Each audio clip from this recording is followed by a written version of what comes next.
Good evening. This is your final broadcast for Tuesday at ABIC 2014. I'm your host, Bruce Sargent of Farm Boy Productions. For our last broadcast, we decided to focus on two of the policy topics that stood out today. My first interview was with Denise Dewar, the Executive Director of CropLife International from Washington. We discussed trends CropLife International is seeing across the world when it comes to biotechnology regulation. Thanks for sitting down and talking with me, Denise. You're from CropLife International, so why don't you tell me a little bit about what you presented on today for ABIC? Yeah, so today I talked about innovation in the plant science industry and in the whole sector, actually, and what are the barriers to that innovation as well. So I talked a little bit about that. So what are the barriers, the obvious question? Yeah, so we're really dealing with excessive regulation in many cases, unpredictable regulation, and then also problems with political intervention at certain times. So all of those things connect in coordination or separately to delay the introduction of new innovations in agriculture.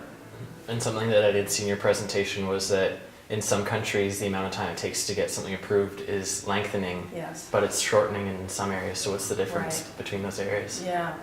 So some areas of the world it's taking longer to get approvals in China, in Europe, for instance. And I think there's a lot of theories around why that is the case. Certainly we know consumer acceptance has been an issue in Europe. In China, they're obviously supporting their local domestic industry. So we see that there's an increasing number of requests for new data from those areas and just slower overall regulatory approval. A staggering number for me that I heard from you today was the cost of bringing these technologies to the market. And what was the average you said? Yeah, so the average cost is $136 million to bring one new biotech trait to the marketplace, and it takes about 13 years to do that development and to get it approved and commercialized. That's something that I think about a lot when I'm hearing activists saying, that these things are just approved and they're not really looked at. They don't understand that there's 13 years and hundreds of millions of dollars involved in it. Exactly. There's quite a bit of regulatory oversight. And in fact, biotech products are the most heavily scrutinized from a regulatory standpoint. So there's actually more regulatory oversight of crops produced from biotechnology than any other crop in the history of human development.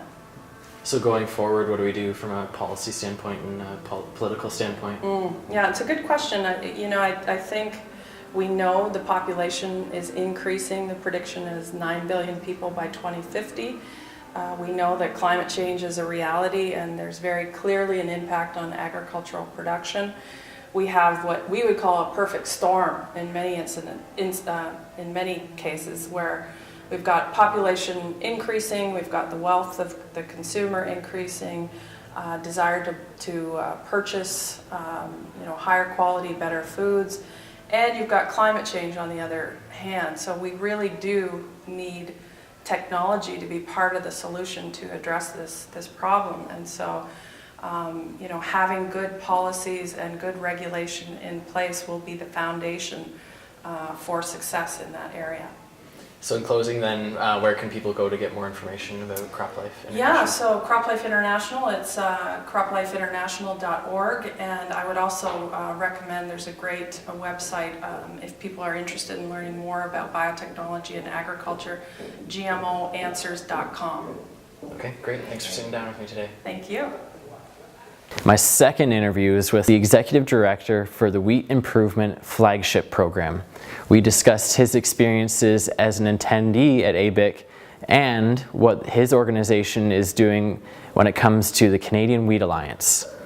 Okay, so I'm here with Faouzi, who is an attendee this year at ABIC, but you have a bit of a tie to the conference as well, so why don't you tell me about your background and what brings you here? Yeah, I am with the National Research Council. I'm the Executive Director of a wheat program we have there. And this program, which we started about 2 years ago, is the basis of a large collaboration, we formed the Canadian Wheat Alliance, working with Agri-Food Canada, the University of Saskatchewan, and the province of Saskatchewan.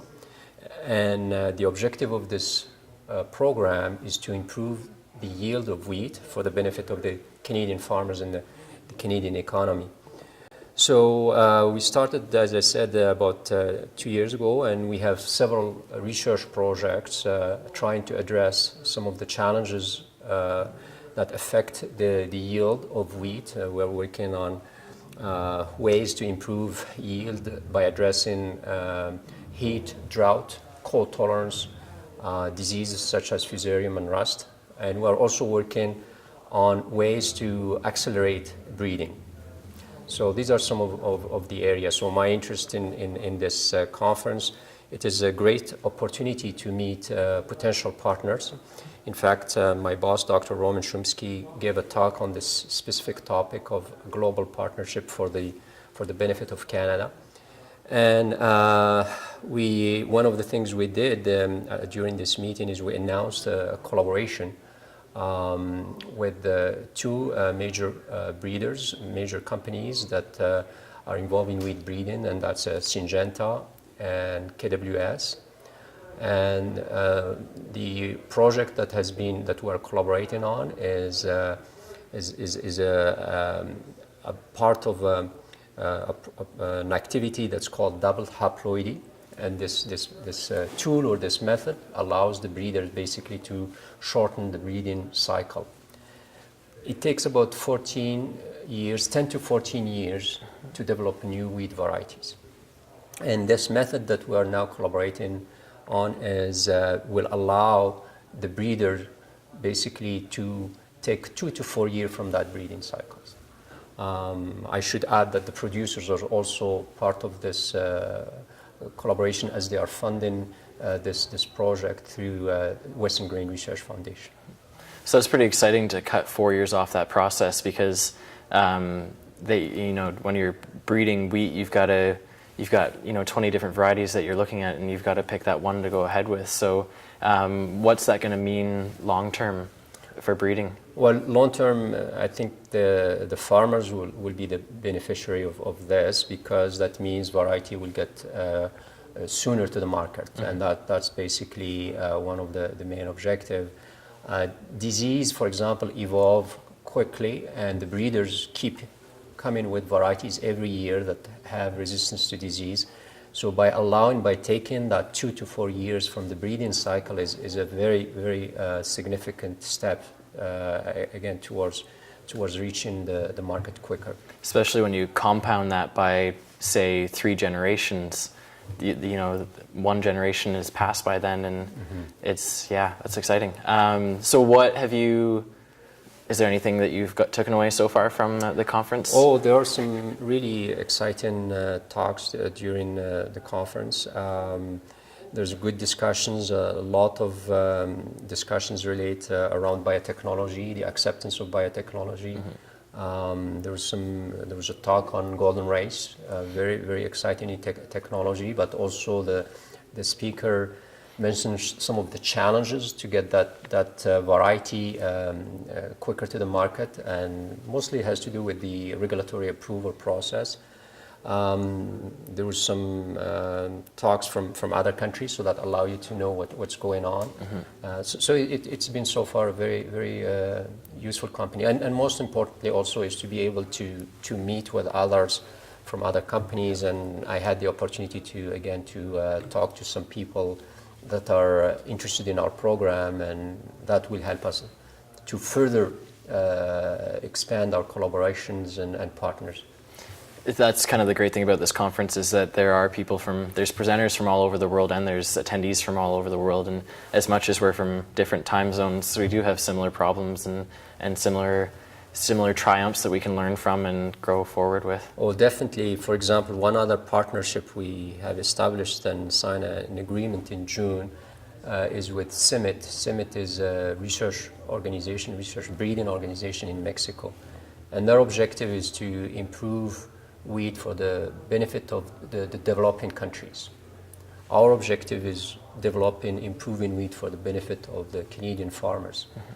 even though the objective seems to are different because the end product is for different regions, the tools we use are very, very similar. The genetics, the genomics, the markers, the testing in the field. In fact, we may be doing some testing in Mexico for some of the varieties where we can. So by partnering with others, basically you are saving funds and leveraging resources and getting again to the goal quicker. So it's very important again to have those partnerships. Exciting times for sure. Okay. Okay, well, thank you for taking time to talk with me today. Well, thank you for the opportunities. Thanks for watching. Make sure you tune in tomorrow to catch the wrap-up of the conference and a glimpse of what's ahead for 2015.